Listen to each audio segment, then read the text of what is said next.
आज आधार आश्रमामध्ये तिळगुळाचा कार्यक्रम करून अन्न वाचवा समितीच्या वतीने आधार आश्रमातील वृद्धांसाठी जे किराणा सामान देण्यात आलेलं आहे आणि दर महिन्यामध्ये आमच्या समितीतर्फे कुठे ना कुठे तरी अन्न वाटपाचा कार्यक्रम होत असतो।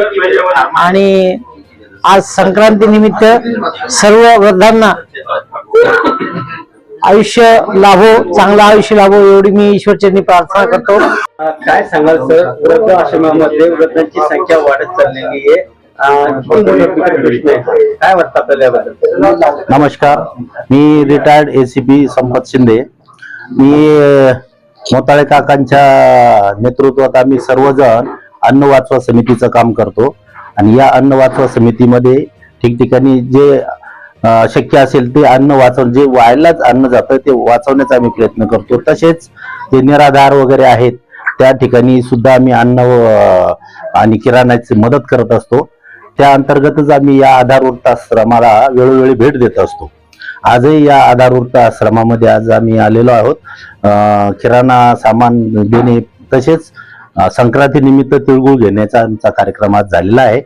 आणि आपण म्हणता त्याप्रमाणे आम्ही मागच्या वेळेस जेव्हा आलो तेव्हा यामध्ये वृद्धांची संख्या कमी होती, आता ती वाढलेली आहे।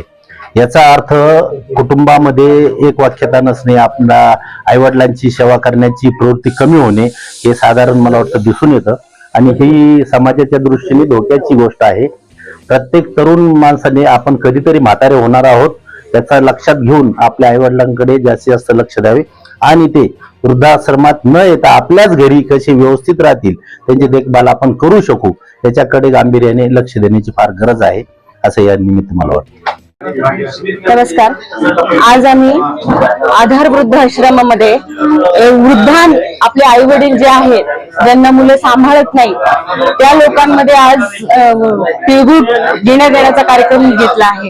का की त्यांना ही जाणीव झाली पाहिजे की बाबा आज सण आहे, तिळगुळाचा सण आहे, कारण त्यांना जाणीव होतच नाही कुठला सण येतोय कुठला सण जातोय। म्हणून आमच्या अन्न वाचवा समितीकडून आम्ही त्यांच्याकडून तिळगुळ घेतला आणि त्यांचा आशीर्वाद घेऊन आमच्या पुढच्या कामाला सुरुवात करणार आहे जोडाजोडाने। नमस्कार, मी अन्न वाचवा समितीतर्फे प्राप्ती आहे। आमचा हा अन्न वाटपचा जो कार्यक्रम आहे तो आज इथे आधार वृद्धाश्रम मध्ये घेण्यात आला। म्हणजे एकट्याने ते केलेलं नसतं, सगळ्यांचं मिळून सहकार्य आहे, सगळ्यांची मिळून पैसे जमा करून आम्ही हे धान्य वाटप करतो म्हणजे यांच्या ऑर्डर प्रमाणे। आणि आज संक्रांती निमित्त तिळगुळ वाटपाचाही कार्यक्रम आम्ही सगळ्यांतर्फे इथे घेण्यात आला।